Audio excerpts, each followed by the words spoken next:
Welcome to Chem 1A at Shasta College. This is a Chapter 2 screencast covering the rest of Chapter 2.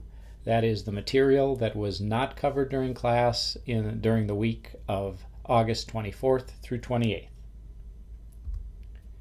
And we're going to start with filling in some missing names where we have some formulas. And we've already done this for ionic compounds and molecular compounds, but you might note that we have a slightly different situation here. We have a bunch of compounds that all start with H. Might be one H, might be a couple H's. And compounds that start with H are very commonly acids. And the naming convention for acids is a little different than what we've seen so far. And we have two different categories. One is if we have hydrogen and then just a single second element, like here chlorine. And how we name these in this situation is we use hydro for hydrogen, and then the chlorine, we change the ending to ic, and then we add the word acid to specify that it's an acid. So HCl becomes hydrochloric acid. And we only have one other instance of that, this type of acid, in our grouping here of acids, and that's the last one, H2S, where the S is, of course, the element sulfur. And so we would say hydrosulf, and then we change the ending to IC. In this case, we actually just add on. So hydrosulfuric, and then acid. So whenever we have just one element other than the hydrogen, that's how we name things. Now, all of these other cases, we have a situation where we have a polyatomic ion. So here we have the acetate ion. CH3CO2 is the acetate ion. And what we do in this case is we don't use the hydro to start with. We just simply take the polyatomic ion's name, and then we change that ending to IC, and we add the word acid. So no hydro, and then instead of acetate, we call it acetic, and then we add the word acid.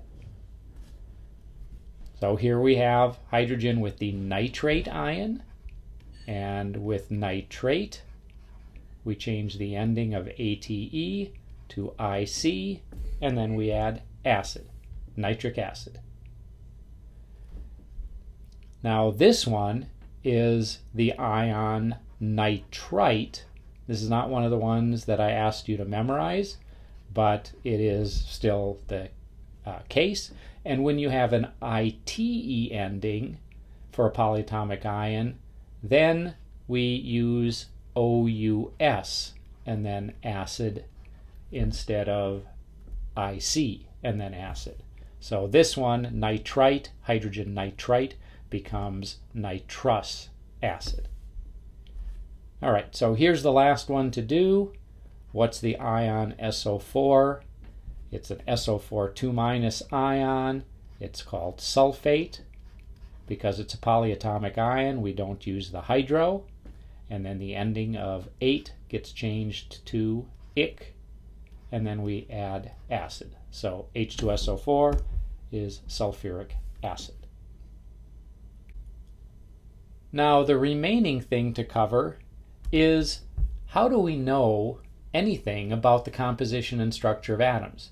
They're too small to actually see, so how do we know that atoms have a small nucleus and lots of negatively charged electrons around them? And how do we know the nucleus is positively charged? Well, there were a number of experiments done about 100 years ago, a little more than that in fact. One of them was already talked about in class. That's the cathode ray tube and J.J. Thomson.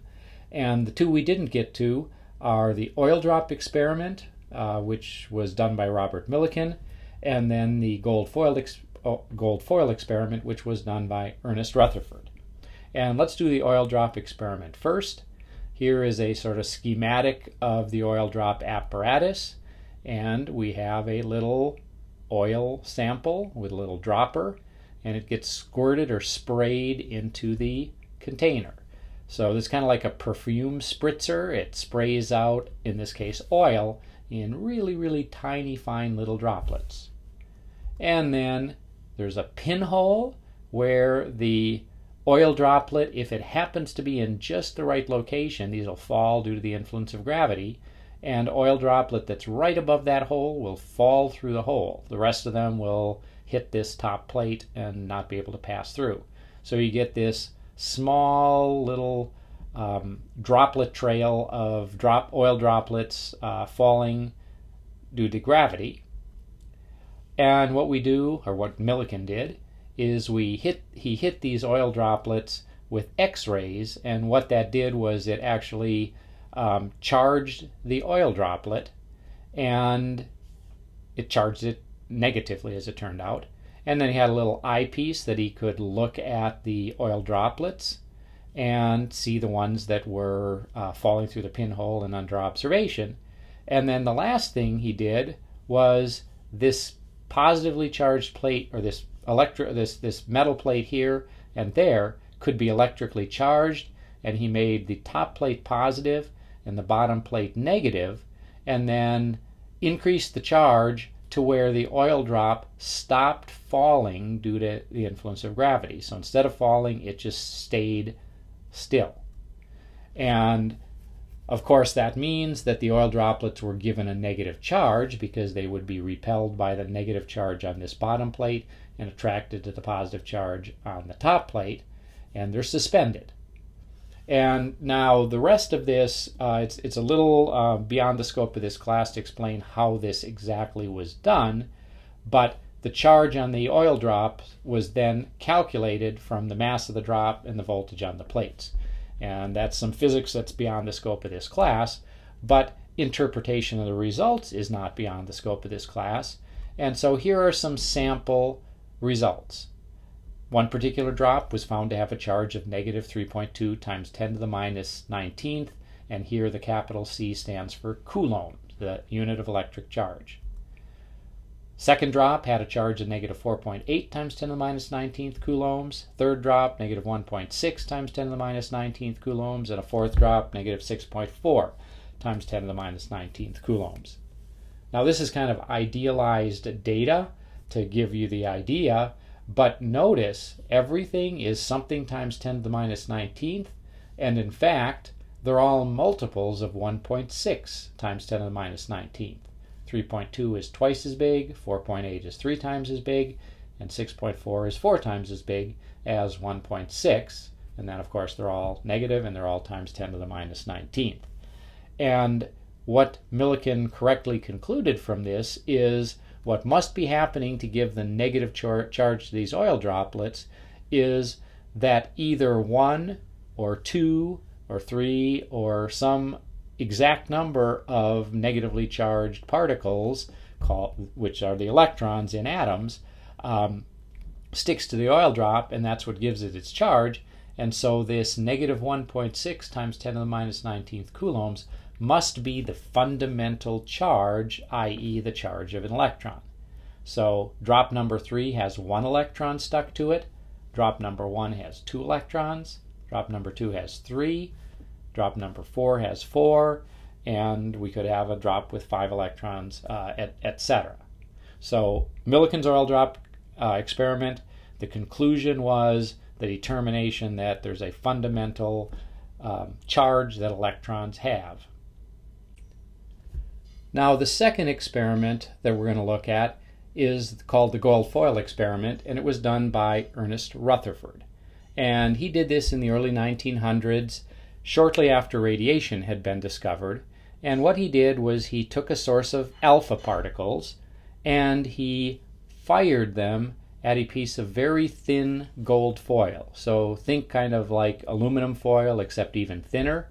And then he had a detection screen that would glow where it was hit by an alpha particle. So he's firing alpha particles from this radioactive source. They hit the gold foil. And he's going to see how they pass through the gold foil by observing the pattern of glowing hits on the detection screen. Now, kind of important to note, at the time, after Thomson's cathode ray tube experiment, where people knew now that there were electrons in atoms, the model of atoms was that they were kind of like a sphere of pudding or cake. And the sphere of pudding or cake was positively charged, and then it had some negatively charged electrons embedded in it. And a way to think about this is by imagining we scaled things up, and we had somebody who was shooting alpha particles, kind of like bullets, at a not very thick wall that was made of pudding-like atoms. So imagine here you have a wall made of, chunks of cake that are positively and negatively charged, or positively charged chunks of cake with little negative raisins in it, and you're firing bullets at that, and then you have a detection screen that's going to see where the bullets go. And you would probably say if you fire bullets at this sort of pudding-like wall, you'd expect the bullets to crash right through the wall and hit this detection screen. Well, Rutherford did this, and he found the following. Yeah, most of the bullets went straight through the wall and hit here on the screen. But once in a while, one would get deflected at a small angle. And then some got deflected at even bigger angles. And once in a great while, one of the alpha particles would actually bounce right back at where the source was. Well, think about this a moment. If this happened to you, you were firing bullets at a wall, you didn't really know what was inside the wall, but you thought it was sort of like cakey stuff, and you'd get ricochets right back at you and lots of things glancing off, you'd be forced to conclude there's got to be something harder than cake that's inside of here. And that's what Rutherford did. So here's kind of like the result of his experiment.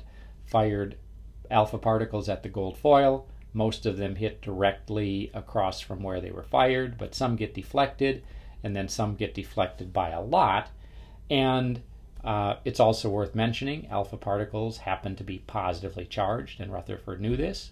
So the interpretation is, if you fire alpha particles, and this is a cross-section of your wall, if you fire alpha particles at this wall, lots of them just pass right through. But some of them, if they happen to pass closely enough to something that is positively charged, they get deflected. And then if it, even more rarely, comes directly towards this positively charged thing, they kind of bounce back. And, well, what is this small positively charged thing that most of the alpha particles miss? Lots of empty space in between them. But some alpha particles come close to and others hit directly on, and that, of course, is the nucleus. So the conclusion of Rutherford's gold foil experiment was that atoms must have a small, dense, positively charged nucleus, and even though he never saw what an atom actually looked like, they're too small to see under any kind of a microscope, but he can infer what they must be like because of the results of this experiment. They have to have lots of empty space, which is actually the electron cloud, fills that up, and then the nucleus itself must take up very little space, and it's got to be dense, and it's got to have a positive charge. So that is it for the summary of the rest of Chapter 2, Screencast.